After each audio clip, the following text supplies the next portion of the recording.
And we are live, taking a dive in to the monsters that made us. I appreciate the patience for us to work through. We had a little technical, little scheduling business to sort out, but I am very pleased to welcome both Monster Mike and Invisible Dan, the hosts of the Monsters That Made Us podcast. Welcome, gentlemen. What's up? Thank you, Mr. C. We appreciate you having us on this show. It's an honor to be here, and we're so glad to hear from you and any listeners or spectators we may have tonight. Listeners, spectators, viewers, the many names of our hopefully participating group. So let's go comments first, and after we take a scan on the comments, we'll jump into how did we get here. All right, so Chai-Star G, a regular, giving us the good old let's go. And then, you know what? Sometimes we got to fit the laundry in between the top of the hour and the 10-minute mark. So we could have changed to 9, but Chai-Star, that would require more of the coffee, Chai-Star. So we're going to run right here. We appreciate you. We appreciate you having you on board, Chai-Star and everybody else. Okay. Oh, no. MIB, I was going to message you in your own comments, but I am pleased to have you around. Oh, we got Nicole, who's, I'll show the guys later, does the mashups between Barbie and the Creature of the Black Lagoon and Barbie and Godzilla. So I'm even more excited than I was to have some heavy hitters in the comment section. Please feel free to jump in your comments as we go, and we will be having some definite, I don't want to say quiz or trivia, but we'll definitely having some commentary, some guesses, some quotes to see who said what, when did they say it, what character, what actor, what year, what movie. We'll be having some audience participation gamery coming around real soon. So now let me jump out of comments and let me jump over to the pictures here, which I try to mark. So how did I find the monsters? So Defiant Economics within Reddit, within the Universal Monsters group subreddit on Reddit. So Defiant Economics, and I'm like, wow, that's a really cool logo, but what is this? I mean, how do these guys pick this logo? What is all this? And then minutes after that, here comes Irish Dude Akron. I hope I'm saying it right. Said, let me explain a little bit more. This is a podcast behind this logo. Says right there, it is such a great podcast of two buddies talking and giving cool facts of each of the original run of the Universal Monster movies. They do such an excellent job. Can't recommend the podcast enough. Check them out. So then here we're coming. Okay. Then Scruffy Scoundrel confirms it's so good, likes learning the new things. And then ZZ Top Shelfer, which to me is where's the link or never mind. So now I guess ZZ Top Shelfer didn't want to stay around and play around, but here's 3SCCPT says best Universal podcast out there. Goes back to the episodes all the time at work. It's like I get to watch the movie while working with great info and commentary. And then I said, and then they also had nobody is better than these guys. And here we are now. So, gentlemen. Humbled. Yes, 100%. Glad to have you around. So take us back to the start. How did the idea come to set up for the Monsters That Made Us podcast? Yeah, so I'll take lead on this. I've talked about this a couple times on our show. So for our listeners, this may be familiar territory, but for your listeners, your fans, basically it was 2020. It was COVID. By this point, I was friends with Mike prior to that. He and I had gone to college together, and in the time between college and 2020, he and our mutual friend Joey had created the Cage Club podcast network based on this one podcast about Nicolas Cage. And so they had established this network, and so COVID happens, and I'm thinking to myself, okay, I'm helping out with their social media. I'm trying to get involved in some way. I've already been a guest star on some of these shows up to that point, and I really enjoy the format of podcasting. And I really want to do one myself. And so what do I want to do a podcast on? So I'd mulled it over for a couple of years. And when COVID hit, I thought, now's the time to strike. And I think about how a couple times, I think up to that point, Mike, I had been a guest on your show, Third Time's a Charm, as your horror consultant. And so so naturally I was thinking, okay, let's do something horror related. I didn't want to just do a podcast to do a podcast, right? Because you might be committed to it for 10, 20 years if you're lucky. So I didn't want to do something that I wouldn't want to talk about for that long. And so I knew horror was probably the thing that I wanted to do. And, you know, I look back to my childhood. I was like, where did horror really originate? I didn't really become a horror fan until like my 20s, but horror elements were involved in my life from childhood. And it was because we had a copy of Frankenstein in my house. We had a copy of The Mummy. Boris Karloff was in my house, and I was watching him around Halloween every year. And I was eating Count Chocula. I was watching Sesame Street. We had the Count, right? And so I thought, these are the characters that, in some way, whether I knew it or not, shaped who I am as a horror fan. And I thought it would be fun as an experiment. Right. That was sort of how it began. I was like, if we do 30 episodes and that's the end of the show, like that's cool to me. You know, like I would love to just do this 30 episode thing. And so that was the idea. Is to kind of go back to the origins of horror for me. And for me, it was Universal Monsters. And it sort of took on a life of its own. And I was grateful to have Mike there as a co-host. I knew I would need to have somebody to edit, but I'm like, I'm going to do the rest of it. I'm going to do all the research. I'm going to handle the social media. I'm going to do all these other things, but I need a co-host to bounce off of. Mike and I had fortunately had experience before this podcast, like years ago, back before podcasting was really a thing that people could just pick up and do. We decided we were going to try and do that. And so we did that for a little while. And I knew Mike was a good co-host. Mike and I love a lot of the same kind of movies. And so that's the beginning of The Monsters That Made Us. It morphed into this thing that I never could have dreamed that it would be. I think it became more of a film history podcast than I ever envisioned it to be. I thought if we could just watch these movies and talk about them, that'd be cool. And then I just started doing research, and I thought, okay, we got to talk about these actors. These actors are great. I think people don't talk about, Cedric Hardwicke enough, and then it turned into kind of a film history podcast. And so now it's just a matter of trying to keep up with this momentum, this baseline that I've set for ourselves. I didn't ever imagine that it would become that. Yeah, so that's sort of the short version of how The Monsters That Made Us became what it is.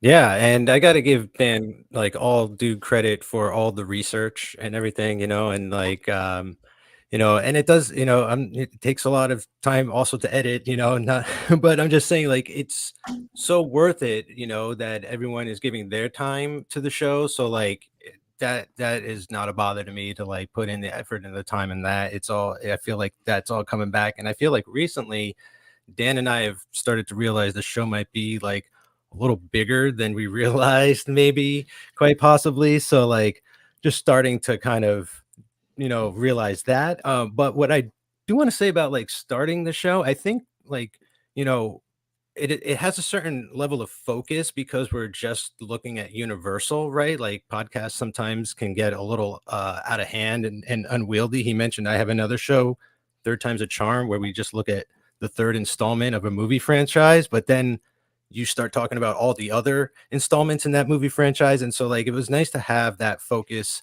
for the show and continuing to just talk about these monsters specifically for now and the run that we're going on. I mean, like it's just been a lot of fun. Dan and I think we have a good rapport. We bonded 100%. Over film. Yeah, we formed a pretty strong bond in college just over film in general and just trying to make films and write films and all that kind of stuff and meeting in film class. And so like for us to sort of now just sort of focus on monsters has been a lot of fun. So I'm just glad and grateful that everyone out there is listening. Man, if you guys said nothing else, I could just go into more detail on what you've already said and fill the rest of our conversation. Let me again. All right, great show. We're gonna wow, it's 9:20. We can just hop right off, right? Let's check in with our comment section and come back to the conversation as we go. So Chai Star clowning, everybody's wearing glasses, headgear, not planned, just I like to say there's in the world of Sven, I like to say there's Sven chronicity, that just everybody's coming together around the horror host of Sven Gulli, and then you end up, if you're waiting for the bus is going to come. So when you're pointing in a certain direction, things are going to come together. So I think that's what happened here. I would like to know if there's some, like, I would do the scientific study, right? Is there a correlation between nearsighted people and monsters? Maybe we can't see them as well as other people, and so we just think that they're really cool, friendly folks, and we just can't see them as well as others. I don't know. Maybe there's. As far as the headwear, I have no idea. Much like Frankenstein's monster, we need augmentation to see properly. I don't something like that. I'm going to go out of order on the comments. MIB is laughing as we go with that. I want to come back up here. I think to do that, we would need science, and then we would run the risk of being blinded by science. But that's kind of a vague allusion to things coming up in a few minutes. So Kelly wants to recognize Monster Mike has an impressive vinyl collection, and wherever MIB had commented also. So, and there's MIB on the vinyl collection. So this might be a mini detour, but Mike, can you tell us since the people are asking, can you tell us a little bit about the vinyl? Here's some turntables as well. Well, like in a previous life, I was a DJ. I was a hip hop battle DJ specifically. I used to battle in New York City for about 10 years, from like 2003 to 2013 or so, like that. So cutting and scratching and beat juggling and all that, the four elements of hip hop. I couldn't dance, so I couldn't break dance. I didn't want to do like graffiti writing because it's like illegal. What else is there? There's like rhyming and emceeing. I was never quick enough to really put like the freestyle raps together. So I grabbed the turntables and the records, and but yeah, so most of that is like hip hop stuff from years ago that I haven't really I remember DJ Mikester back in the day, and I remember there were times, I forget what year it was, but there was a summer where Mike was putting out like a mixtape every so often, and every week, I think, or something. I collected every single one, and I was listening to that shit while I was mowing the lawn. It was the best. Like, it was the best summer. I was getting new music all the time, and like I still wish Mike was putting out mixes. Well, the people at work where I work now just discovered a YouTube video of me doing my famous Clash routine, a beat juggle of Rock the Casbah, and they're like, Mike, you've been working here for over a year and you never told us about this. I was like, I'm not like hiding this stuff or anything, but it's out there. You just have to kind of, I'm not advertising it, but it's not hidden, Dynamite. Let me come back to MIB. Such flattery, sir, MIB, that you would set up your schedule to catch this live stream. That's a beautiful, beautiful thing. Let's come back to Kelly. Oh, we did get the vinyl collection. And welcome to the show, the Mandarin. Let me tell you, Mike and Dan, the Mandarin is a man of mystery. He'll often be out in his car or having dinner somewhere, but he'll tune us in, and then we've never seen the Mandarin, so we don't know. Until now, Invisible Dan was invisible to me, but now I see Invisible Dan. But the Mandarin remains a man of mystery, so it's great to have all the players assembled. Oh, we got a bunch of comments. I better catch up. Oh my gosh. We'll save the tips for me to gain followers another time. Chai-Star G's also celebrating the Mandarin. If there are any tips for us to gain followers, though, we will happily take those. we'll have that conversation after. So MIB, I got the Horror House mug here going on the coffee. Okay, Mandarin. I got a horror cup going on. This is my favorite cup at the moment. I got it on Halloween at on. At Priceless the Halloween treasure. shop, Priceless treasure. The Spirit Halloween. Oh, see, Mandarin, as per usual, Mandarin's cruising, driving. Crafter. Crafter. So just this morning, Crafter on his own channel did a review and unboxing of the NECA brand Monsterizer, which is a throwback to the Remco Monsterizer. Oh, And yeah. as usual, Crafter hit it out of the park, home run. Awesome. All right, the chat, it's out of control. Oh my God, the chat's so deep. Okay, let me try to run quick through the chat so we can get back to the actual conversation. Mike, we might need to consider making our show a visual format, because this chat, if it's any indication, we might have something going here. 2 turntables. Yep, not a bad idea. He's impressed by the turntables. Absolutely, Dan. I agree. Spin something, homies. We're spinning stories tonight, Mandarin. But we'll go. Kelly, good. Okay, Mandarin, about to. All right, Mandarin, good. Mixtapes. See now we're spanning genres and other things here. We might have to have some carryover going. Mandarin, you're killing me in the best of ways, man. That's beautiful. All right, MIB, this very mug is for sale at the Horror House, local over here. And I'm putting that Boris Karloff brand coffee in there, MIB. So that's I think we're current to comments. All right, so let's go back to that's a real thing, Boris Karloff coffee. Let me tell you guys, that is the best coffee I've had in all my life. Is that somehow whoever made the connections right connected to Karloff's estate, and there's his picture on the coffee bag, and it is a rich, darker blend, and it is a beautiful thing to be drinking the Karloff. I don't want to screw up anything, so I'm going to order it after this is over. Yeah. If I was more tech savvy, I'd be ordering it as we're talking. It's moments like this that make me so happy that I always make sure to say that, like, we're not experts, we're not historians, we are simply fans like everybody else, because I had no idea that existed. And now, like Mike, as soon as this is over, I'm going to go order some Karloff coffee, because that sounds awesome. I'm a big coffee fan. Oh, yeah. See, the community coming together. That's how we roll around here. Sharing and learning. It's love it. That's right. It's good stuff. All right. So, so we got the monster bug bit for both of you early. We covered that a little bit.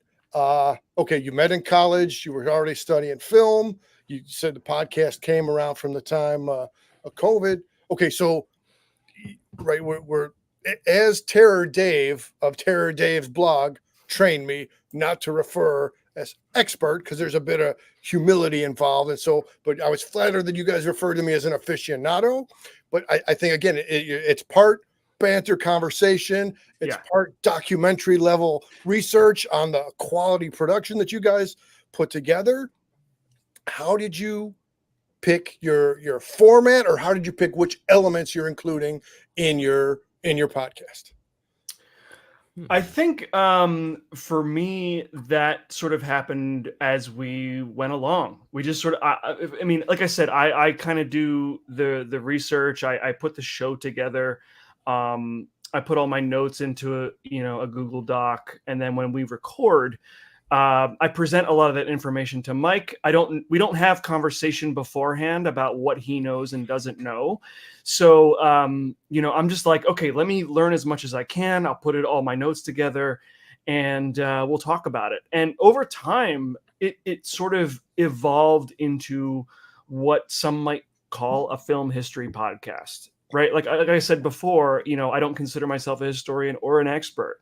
But I had so much fun learning about these old movies, and these some of them I had seen before, some of them were brand new to me when I first saw them, for the show, and I was having fun learning about them, and I just wanted to share that information with Mike and see what he had to say.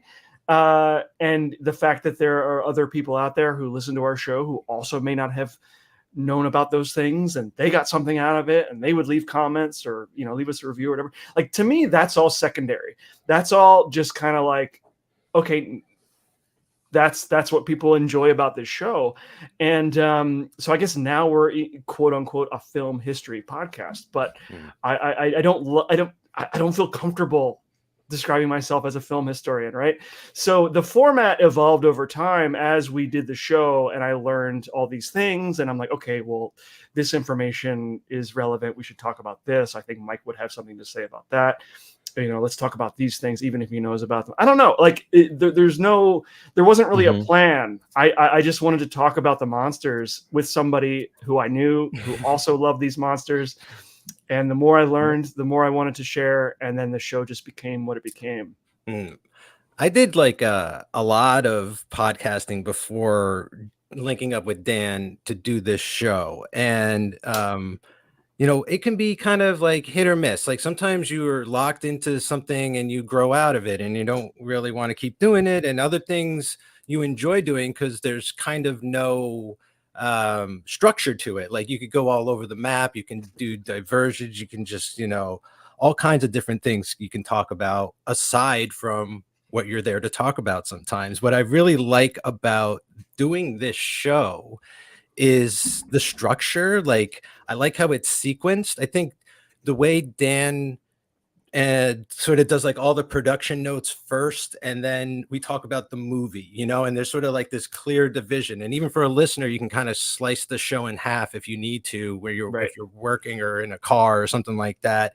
And I feel like some of that has actually been influencing some of the other shows on the network a little bit. Like it's been kind of, for me anyway, discovered like a really good in to start talking about movies. A certain movie is the cast, like start talking about the leads, and conversations just kind of naturally spark and intertwine and grow into like bigger conversations. And and then you lead into actually talking about the movie and all that kind of stuff. Like I don't know, I just feel like it creates a nice rhythm to the conversation and stuff. And then as far as like my prep, I don't want to say there's no prep. Like I watched the movie, and sometimes I take copious notes. Sometimes but it's all about what I'm watching. I try to not listen. Early on, I listened to a lot of the audio commentaries.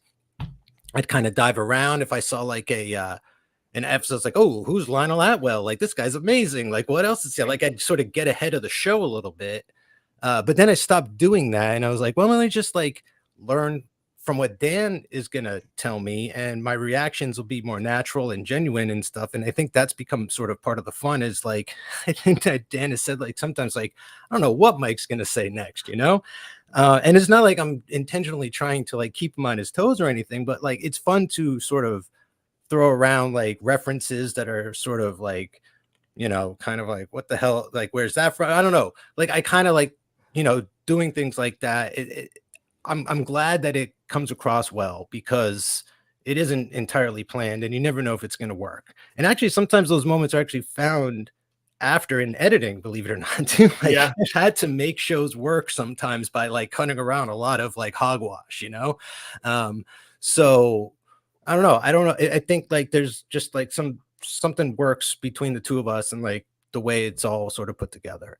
And I think it's important to note that like up until the point we started this show, my experience as a podcaster, really as part of this network, once Mike got his podcasting legs under him and I started to do these guest spots, like a lot of the format was, let's just talk about all the things we liked about this movie, or what didn't you like, or whatever. There was no real firm structure. And once I started talking about like, okay, this is how we got to this point in Universal Monsters history, and let's talk about the cast, let's talk about the movie, we started doing like sort of scene by scene analyses almost, or reactions. And I didn't intend for that at all, but that's kind of what happened, because these movies were an hour long, or they were 70 minutes. And then we got to the end of like the first era, right? We got to The Creature Walks Among Us, and now we're talking about, The Mummy and Van Helsing, and these movies that are 2 hours or more. And so now I'm just trying to continue the format as we understand it, but maybe not scene by scene, because we'll be talking for 5 hours if we do that. And so the challenge for creating the show as we move into a more modern era has been keeping the show digestible. Right, You right. know, Yeah. Yeah, because I think the newer movies we're sort of all a little more familiar with. Even if we yeah, haven't seen it, we just know sort of through cultural osmosis or whatever. Like we're fans of Hugh Jackman, like we know he was Van Helsing and stuff. Like part of the fun of doing the show was like filling holes in my gaps of these old movies. Like I hadn't seen all the sequels and things like that. And so like it gets to be fun to talk about like the filmmaking techniques and the style and yeah. like certain shots. And like I know Dan and I got stuck on certain shots of like the third or fourth Wolfman movie. And it's like we're talking about it for like 5 minutes and I'm editing. I'm like, we can't talk about this for 5 minutes. Like this is nuts, but here we are, you know? So like there's just a little more new stuff or a little more sort of like how they do it or like it's just very impressive to go back and watch those older ones. And that's not to say the new ones aren't great as well. It's just those earlier shows had a little more like time to fill, I guess you could say. And yeah, it was time well spent. It was fun doing that for those shows. 100%. Yeah. And this is a wealth of conversation right here. And commenters, please continue to be patient. Again, I'm happy for a wealth of conversation on the screen. I'm happy for a wealth of comments off to the side. So let's come Chris K. Welcome to the show, Chris K. Which of the classic monsters do you connect with most? And Kelly and MIB and Junkyard and Crafter, I'm coming to you guys real soon. As soon as we're going to go in chronological order, the comments are received. Right, the podcast started. We're from chronological order for the movies released, so we're working the comment section consistent with their design of their podcast. All right, so Mike, let's go to you first. Right. Which of the classic monsters do you connect with the most? Man, I would say for a long time, I would say the Invisible Man, because I just felt like a lot of people just like invisible out there, going about your business and no one sees you and stuff. But like lately I've been feeling a little more like Wolfman. Not to say like I'm having time lapse or like memory gaps or anything like that and like waking up to like things in the news that I might have done, but just like I don't know. There's just something. I was one of them came on, like Pluto has a Universal channel now. So like the Wolfman or one of them was on the other day and I started watching it for a while and I'm like, I don't know. Like Larry is this kind of guy who doesn't want to be a monster and he's just like constantly trying to avoid his responsibilities. And I guess that was me for a long time growing up. And then finally he faces in and sort of like, even risks his life to save people at the end of some of those movies. So eventually like comes around to be responsible. And I don't know, I kind of feel a little like more responsible these days than I have in past years. So that might be my roundabout kind of rationalizing kind of why. Oh, and also I'm half Norwegian and I watched that movie about the Vikings recently and they dressed up like wolves. Right, so they looked like werewolves. So my ancient ancestors might have been mistaken for werewolves at some point. What was that? The Norseman, the Northman? That was the Northman. Yeah. Yeah. So I'm going with that. I'll go with werewolf. Yeah, I feel like for myself, and this is no commentary on anything Mike said, but like I feel like there wasn't a moment where I became something that I didn't love, like I always felt a little bit like an outcast through middle school and high school. And even now, like, I mean, just before we got on this live stream, I ran into somebody that I hadn't seen in like 20 years, somebody I went to high school with. And I thought, you saw me at like my worst point in my life. And I'm still kind of figuring out who I am in my mid 30s.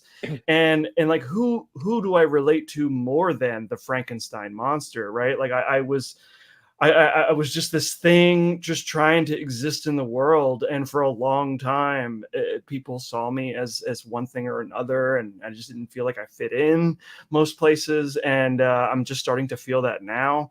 And so, yeah, if there's a character I relate to, it's probably the Frankenstein monster. Although, I mean, my favorite my favorite Universal monster movie is The Invisible Man. I'm sure that's a question that will come up at some point tonight. That's the one that is my favorite to watch. I love it, and we can get into why later. But as far as why who I relate to most, probably the Frankenstein monster. I just most of the time I'm just looking for a way to fit in, and I don't mean to cause havoc that I do. Excellent. Dan just wants to be your friend. I just want to be friends. That's it. And here we are live doing it. All right, Kelly says, apologies if this has already been asked, but do you feel like you're up against a shelf life with the Universal classics? Kelly, if you want to drop another comment, I'm not sure exactly what we're going for, Kelly, but we're happy to respond to the question. So do you mean like from that eventually the Universal classics run, you've covered all of them and they need new material, or do you mean something different? Please clarify, Kelly, and we'll absolutely come back and take a swipe at that. I think I understand that question. Please go. Yeah. I think I understand that question. I mean, as far as the Universal monsters go, there is an end point. Although the end is amorphous, we're always living in the present. There are always new movies coming out that fall under that umbrella. There's a new Wolfman movie coming out. There are plans for other things within the Universal Monsters umbrella. So as long as the the universe is coming back as that's right, park attraction. So there are always things in terms of the future that I think we have to talk about in terms of staying under the Universal brand, right? But it will slow down, that's for sure, and we have anticipated that. We are going to catch up with Universal and their movie releases, and so then we start to think about, well, where do we go next? There are infinite possibilities in terms of talking about other studios' versions of Frankenstein and Dracula and the Mummy. Hammer is a company that we really want to talk about. As somebody who sort of envisioned this show from the beginning, I thought I really want to see Universal to the end and catch up to them before we do anything else. I want to if we're now a film history podcast, let's follow the studio up until the present day and see what they do. And then we can go back and we can talk about Hammer. We can talk about, Bram Stoker's Dracula, the Coppola movie, which Mike has talked about on his other podcast, which he does about Francis Ford Coppola's his whole career.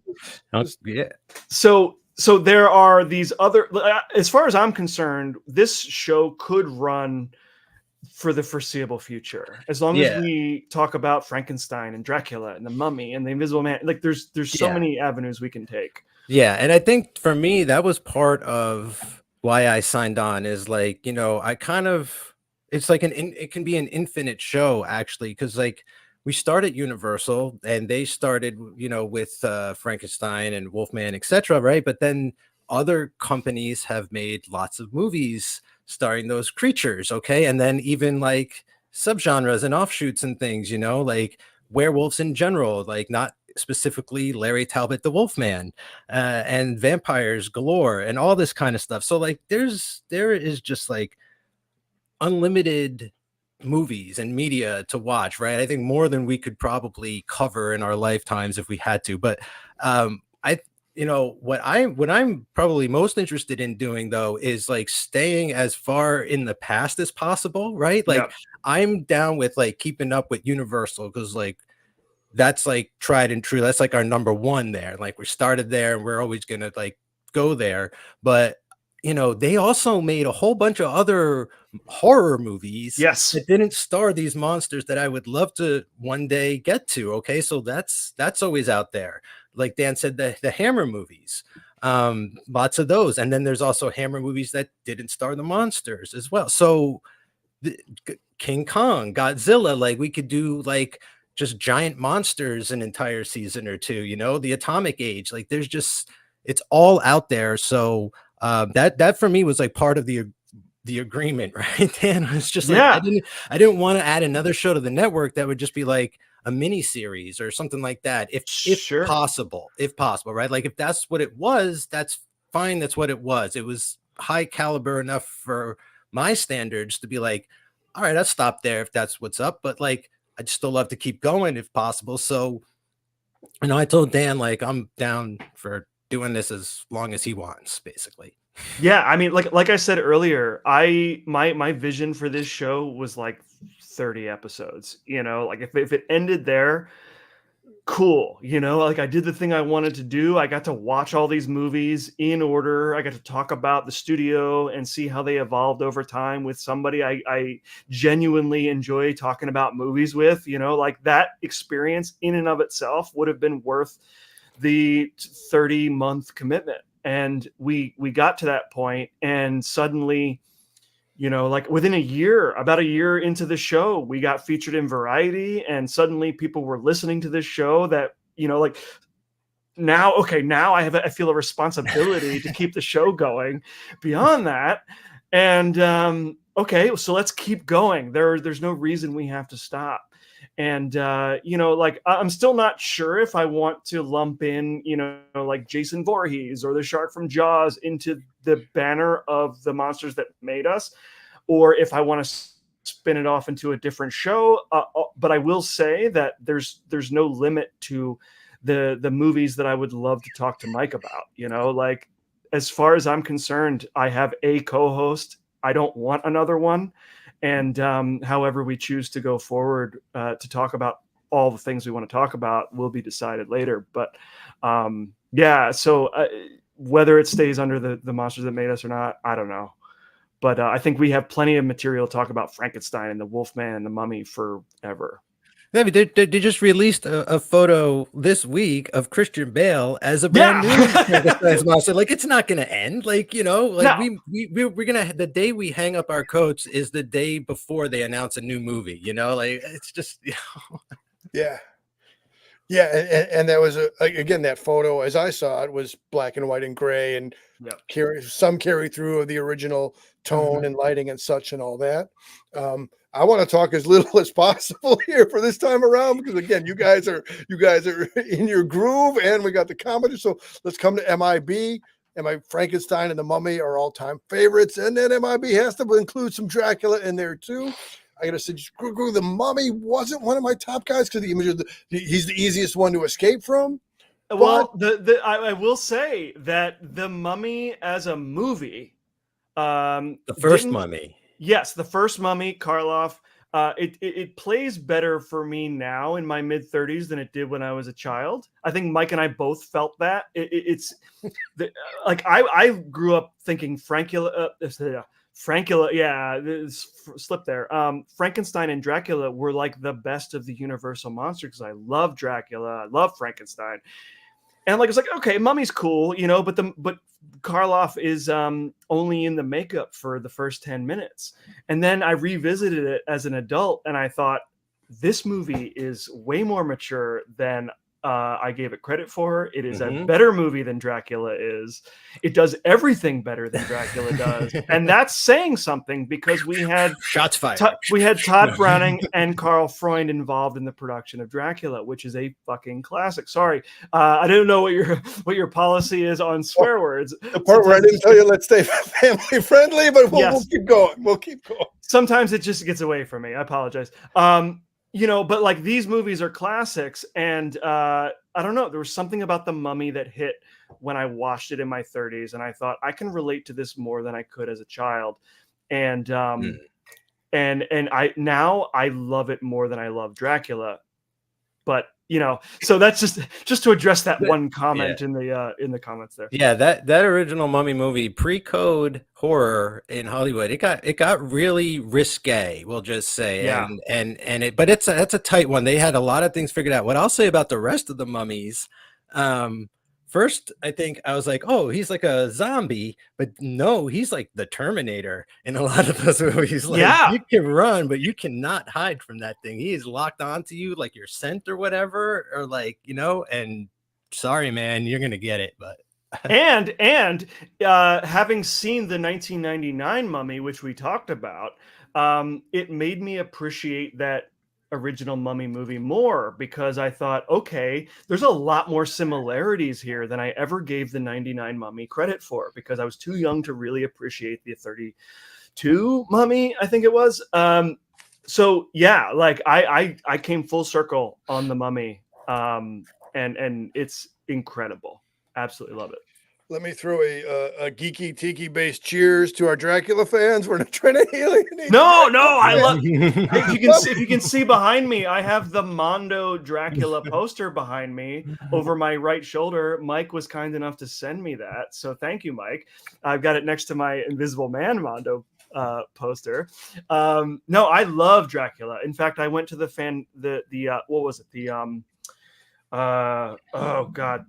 Fathom event. It was Ben Mankiewicz introduced the 1931 like Lugosi Dracula, followed by the Spanish language Dracula. So I got to see both in a theater back to back. All right, Junkyard, you've had your question floating. Thank you for your patience. We're coming to it. Now, I already know the answer to this, but I'm not the guest tonight. Gentlemen, do you ever listen to Gilbert Gottfried's amazing Colossal podcast when he's had some of the actors from the horror movies? We know he's had Sven on. Gilbert, in his time, was a big fan of the historical pieces. So, gentlemen, go ahead. Take that, Mike. Yeah. So, man, so I found out about that show like maybe a month before he passed, right? And man, I just dove right in feet first with that show. I mean, I kind of, maybe I forgot, but like when I was younger, like maybe we'll get to this question. This is half of an answer to a question. He was one of the horror hosts that I used to watch as a kid. Like he used to, not just horror movies, but he used to host like for USA Network or something like that. He would be there kind of like my other guy back then, Joe Bob Briggs, right? Like Joe Bob used to introduce the movies and everything like that. But I had no idea like how deep of a horror kid that guy was. And he was like an encyclopedia as well. And so like I've done a very deep dive on that podcast since he's passed, and it's an incredible show.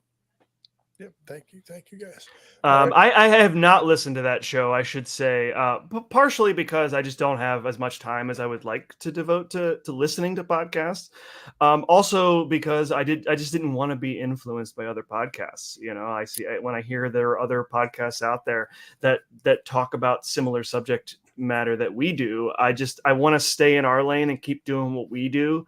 Every now and then, you know, like we're friendly on social media with other horror podcasts.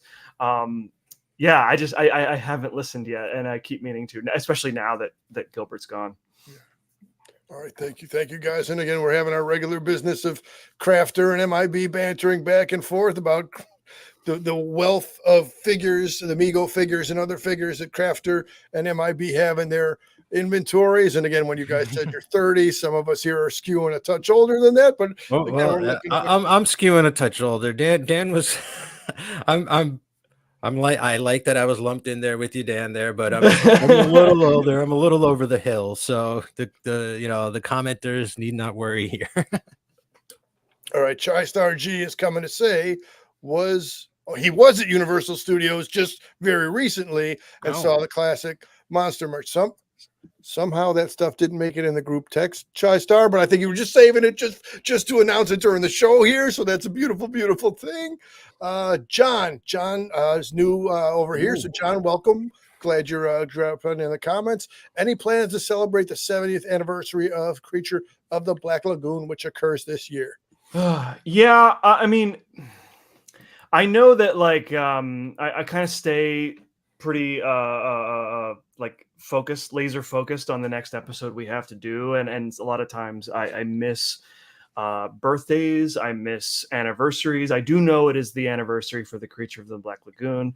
I'm not sure what we could do more than what we did with our Creature from the Black Lagoon episode to celebrate that movie. So it hasn't been on my radar except to recommend that people listen to that episode, because I think we rave about it pretty highly.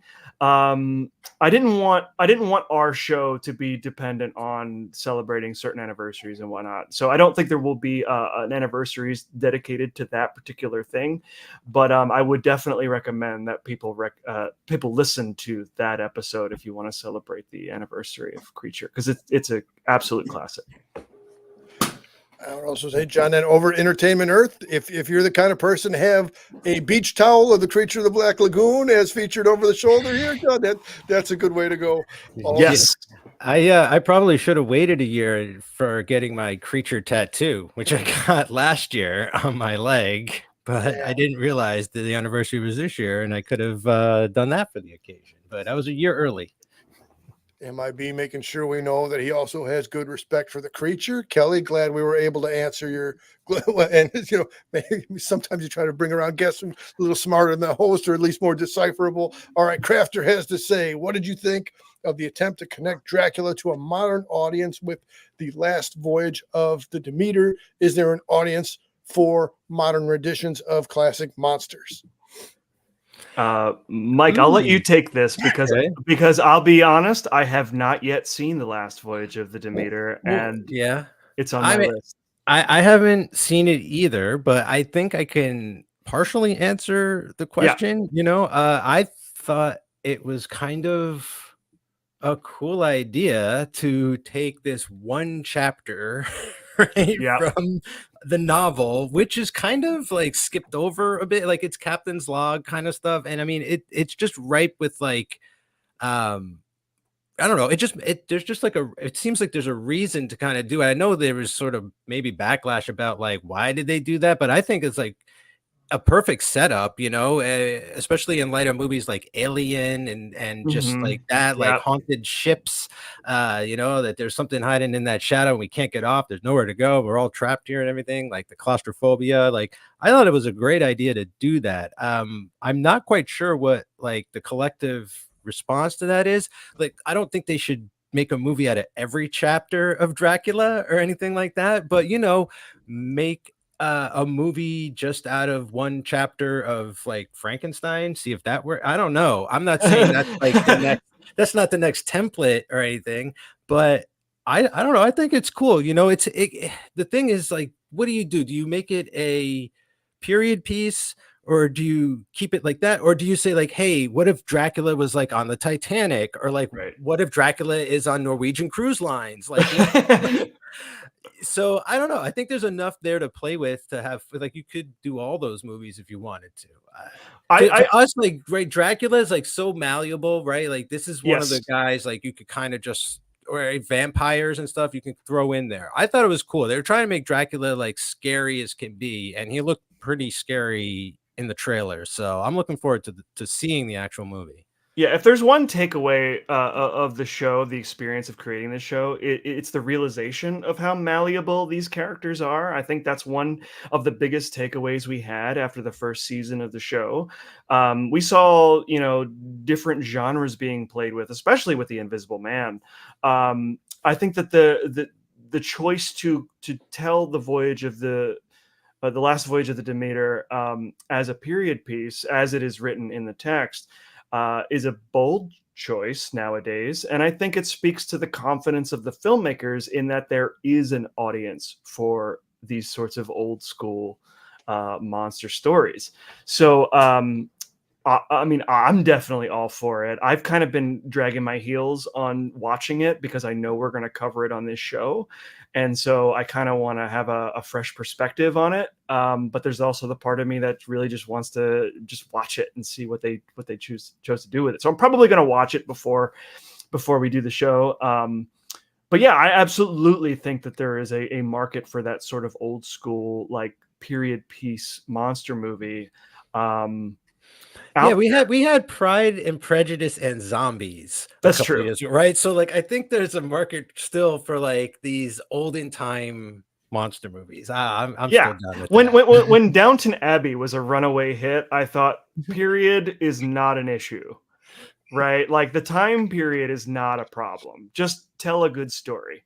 And I think that particular a section of the Dracula novel is a good place to focus on. It's like with the new Predator movie, Prey, right? Like you drop the Predator in a different time period and see what happens. It's like it's good formula.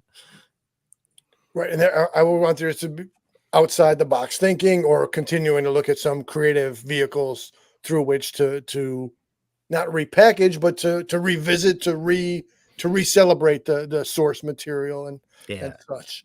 Sure. And I mean, like, to connect to that, I did go see Renfield. I saw like a preview screening of that, and that's set modern day. There's no question about that. And I actually really enjoyed Renfield. Whether or not it will have aged well by the time we do get to it, I have no idea. But I can say that I walked out of that theater feeling like, okay, this is a fun movie. It's not the Renfield movie I would have made myself, but I enjoyed a lot of the things that they decided to do with the material. And again, is it Caged Club or Cage? So for Nicolas Cage being a linchpin, a cornerstone of your podcast grouping. So then here, all things come back to Cage. I did try to get a guest spot on the Cage Club podcast to talk about it with Mike and his co-host Joey, and they weren't taking guests, so we'll have to talk about it when we do eventually get to it. Sorry. All right, Kelly's saying she thinks she sees a framed picture of Richard Dreyfuss at Dan's house from Jaws. I met Richard Dreyfuss at a convention. And so he was very nice. Let's not get dizzy for confusion here, but let's trade you guys and let me blow up on Invisible Dan so we can see better the Dreyfuss right there. Beautiful thing. All right, now let me. Oh, look, I shrunk us all, but we'll come to go a breakdown on the logo further ahead in a bit. All right, where do we got? Again, a wealth of comments here. Mummy was a tortured soul in '99. Mummy, a little too comical, but action packed. Right, it had that bridge over to Indiana Jones and many other places. Okay, Junkyard wants us to know that Dr. Caligari sets the lighting and the camera angles and shadows later used for the Universal monster movies. What do you gentlemen think? Whoever wants to take that one first. I think we addressed that in our Frankenstein episode, that we saw a lot of influence of German expressionism in the first Frankenstein, certainly, and James Whale kind of ran with that with the rest of his Universal monster films. Mike, did you have anything to add to that? Like I think also something that we kind of picked up on in a way was how not just like the like German expressionism, not just like what it brought from like horror movies, but also like science fiction and noir and like all those tricks, like basically all that kind of early German filmmaking stuff translated really well, because I think like they were taking a lot, like with Dracula specifically, right? Like that was a play. Okay. So like they could be more expressionistic with sets and things if they needed to. And same Frankenstein is sort of like portrayed as a nightmare for most of it, right? Like visually things are very askew. So I think that ended up becoming sort of the language, not just of like the Universal horror stuff, but like horror in general. And then just as it seems to have been fading out, you get Tim Burton coming along as like this revival of the style. And he's putting like such this modern twist, a little more curve and a little less angle maybe, but it's all still there, and it's all being like repackaged again. Okay. And I don't think it's ever going to go away at this point now. So it's a great tool, I think, for the genre indeed. To call out Tim Burton, let me read Tim Burton's spot on, clever, couldn't have made a better choice to take the through line of Vincent Price into your Eddie Scissorhands. Again, taking that which is so worth celebration and bringing it up to current and in some different kind of ways. MIB saying the Predator is known as an extremely old species. MIB was saying you guys are on to some gold here to put Drac on the Titanic. Kelly's looking Drac instead of Jack. Think about That's it. That's right. Man. Nailed it. All right. Again, I appreciate the wealth of comments. If you here we go. Another Yeah. Well, that's agreed, and that's slightly outside of the wheelhouse, but absolutely noteworthy.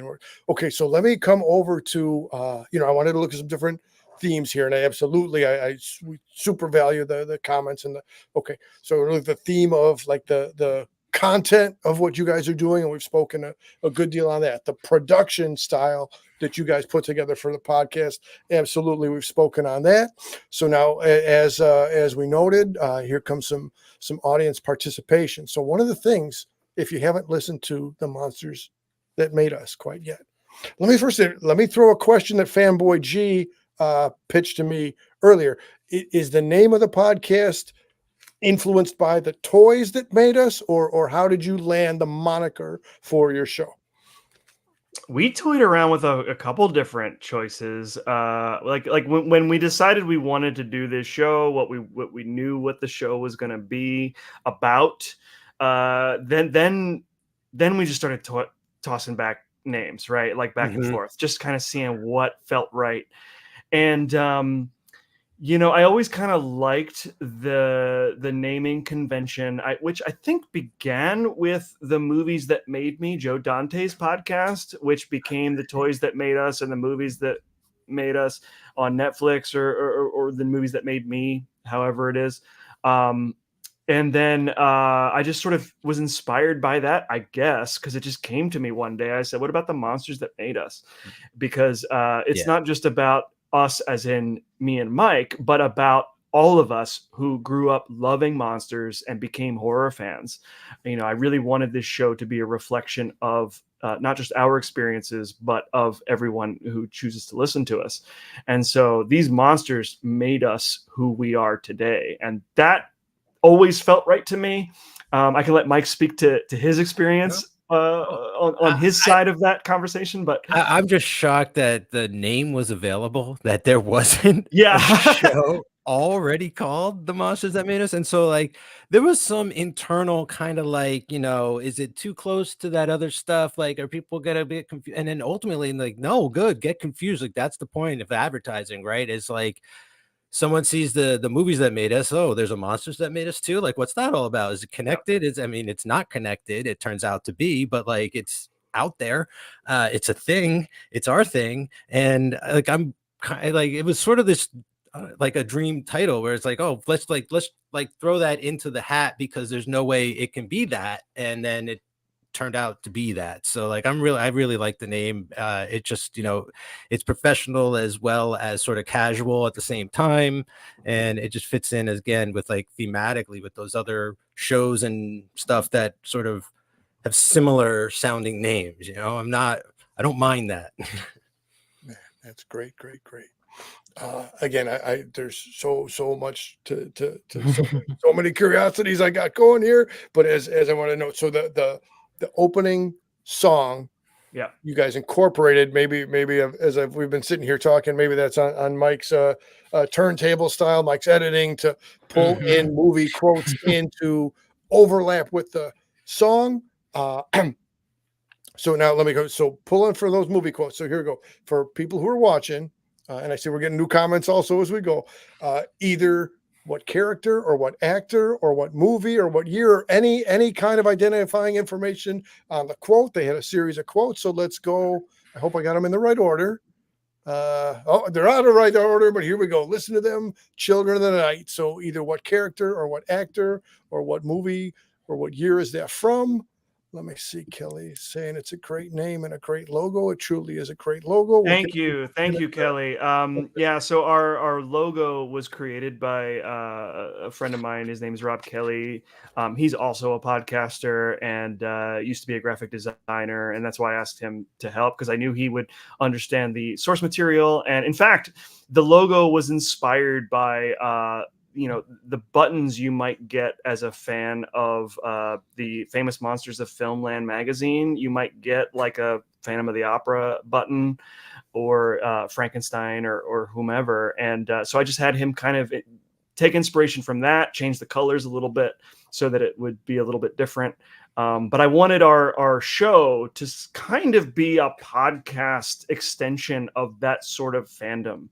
That sort of like Famous Monsters subscriber kind of thing. The music was was sort of deliberate in its choice. I wanted something that was fun.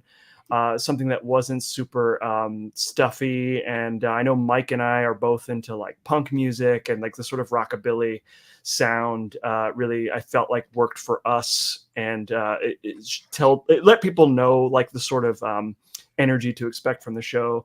So yeah, between the logo and the theme song we chose, yeah, it's all sort of based on that idea of like the famous monsters of film magazine. What if they had a podcast, and what would that sound like? And so that's sort of where we came from that.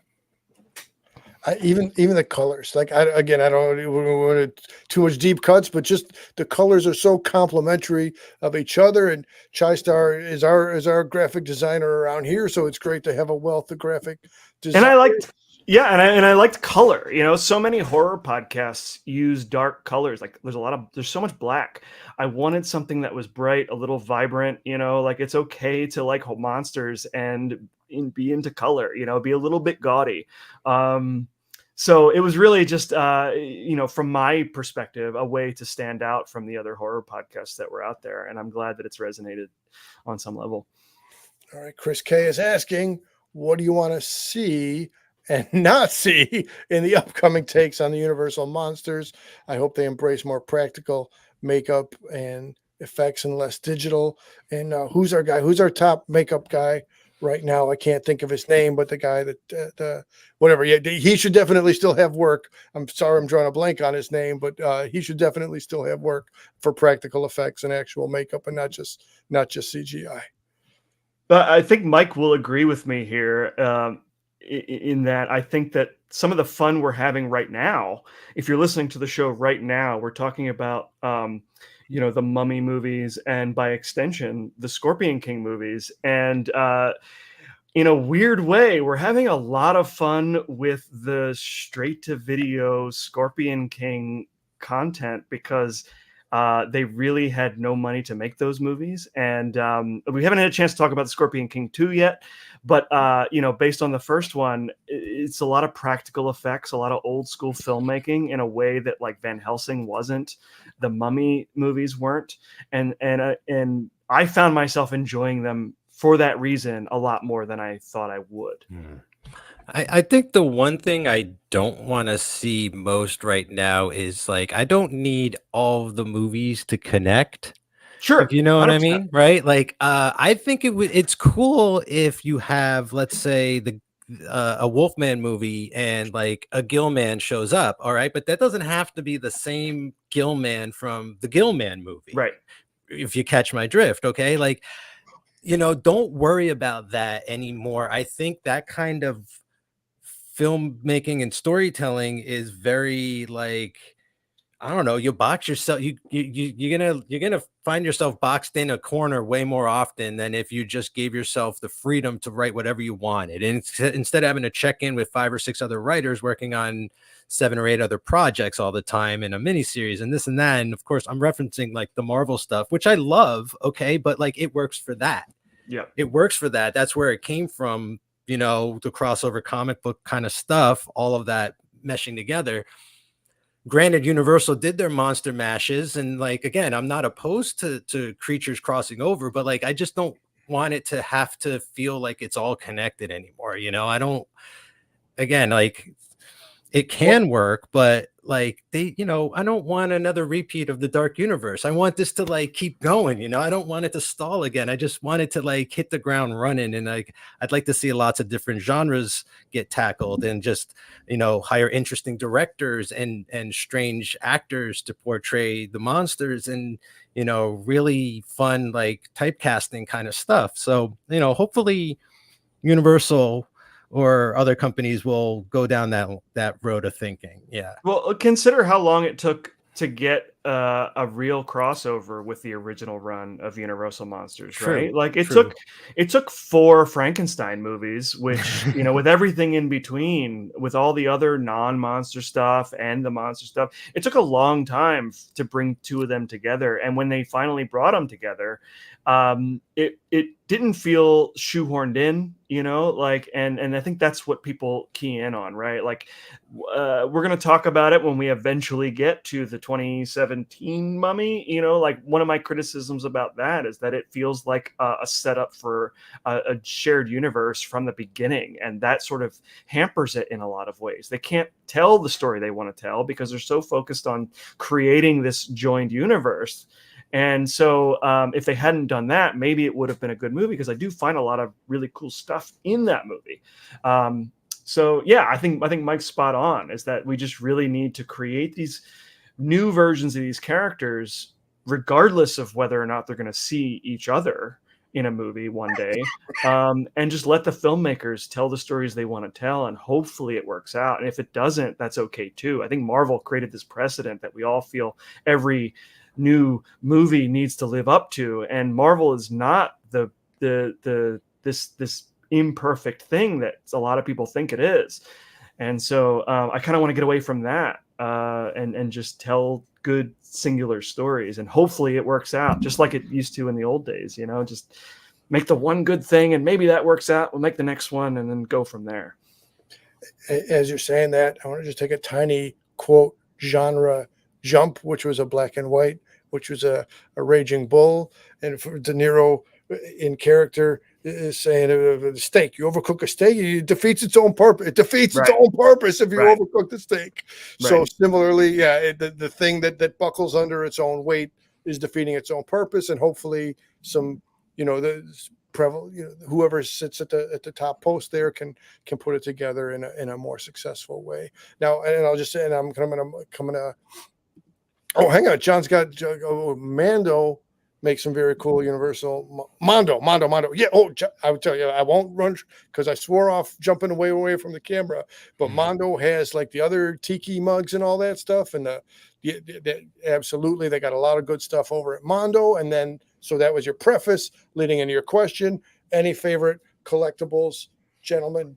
What do you got in your collection? I was actually gifted one of those Mondo Tiki mugs, but mine is a Planet of the Apes mug.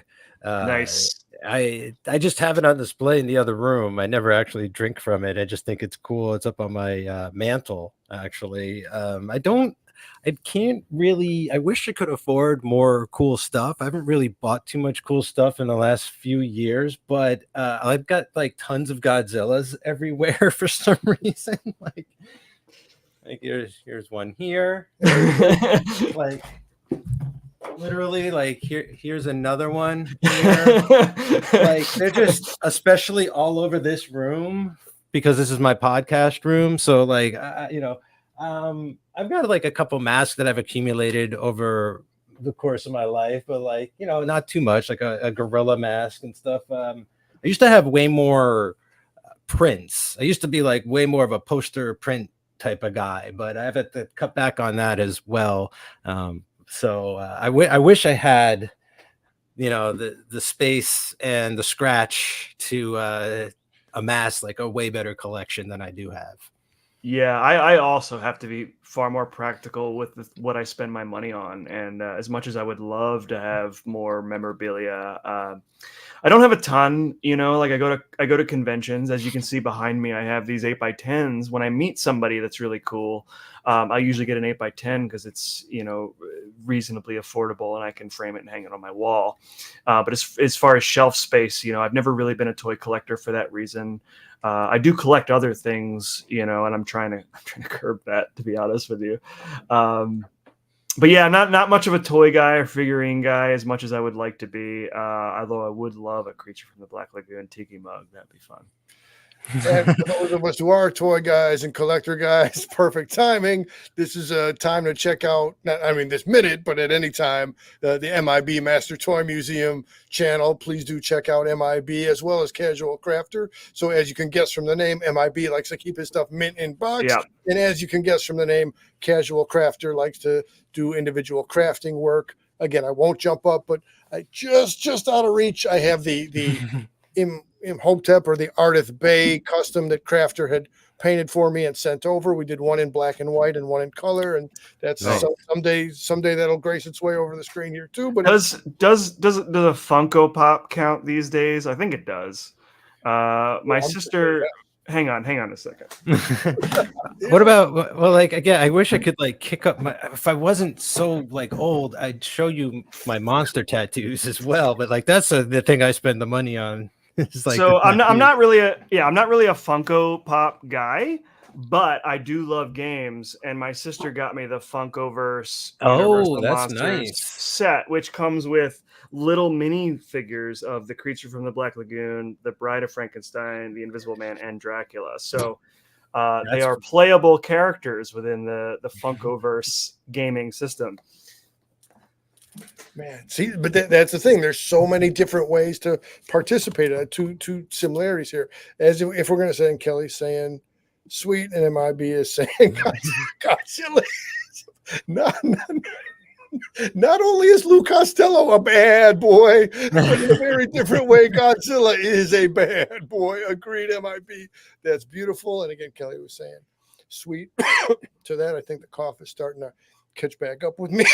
Yeah, I saw you almost died recently. I don't want to run you too ragged tonight. That's why I kept more water on hand this time, but we will start to wind it down.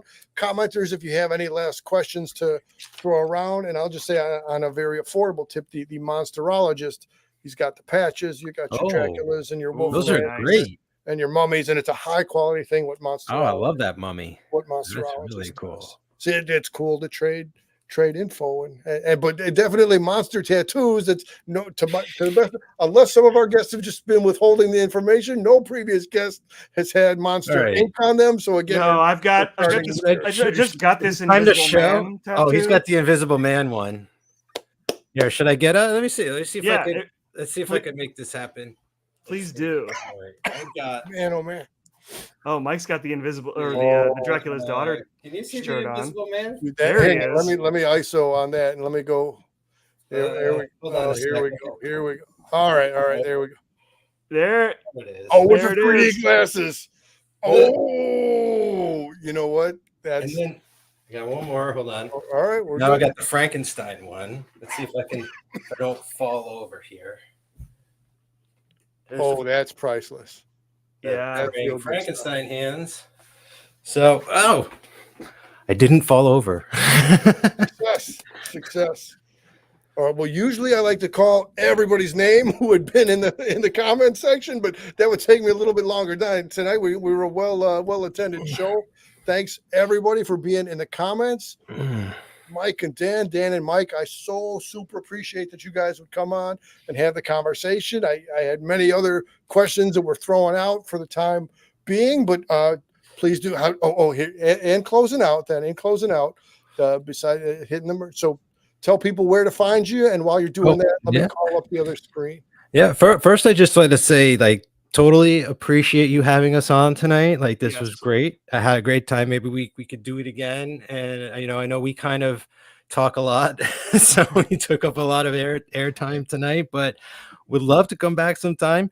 You could find all the other shows that I'm on over at the cageclub.me. That's cageclub.me. And Dan, I'll let you sort of spin the rest of it. Yeah, I usually have this written down in front of me. Let's see how I can do off the top of my head. So you've only done it like 60 times. So I know you could do it once without the So everything we've ever released as The Monsters That Made Us can be found at cageclub.me/monsters. So cageclub.me/monsters. But we are on Twitter, we're on Instagram, we're on Blue Sky and Twitter, we're on all those socials. The show can be found pretty much in all of the major platforms, on Apple Podcasts, on Spotify, Amazon, I believe, is still part of that.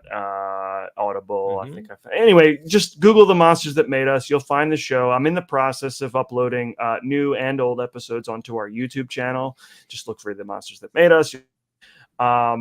So that's going to be a less reliable source, but still, we're trying to get everything uploaded there.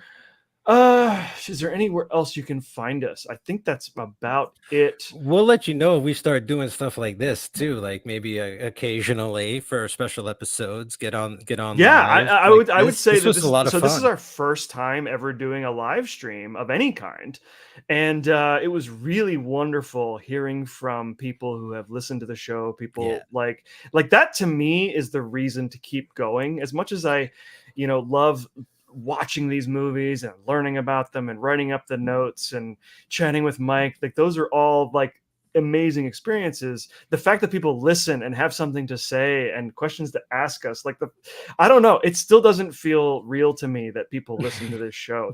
Moments like this make it feel like a real thing. Yeah. So yeah, I would love to do more episodes or more things like this. So we would absolutely, I mean, like you said, we only got to do so much tonight. I feel like we did half a show tonight, maybe. Let's come back and do another hour. That would be fun too, or another hour and a half. Well, I didn't want to presume or assume anything, but absolutely, let's put it just down to the logistics, because every show Chai-Star closes out by saying, when's the next live stream? Even when he is in fact on the live stream, he'll just get in his phone and say, when's the next live stream, when he's sitting right here on the screen. So we will absolutely do business again in the future, and this has been a beautiful thing.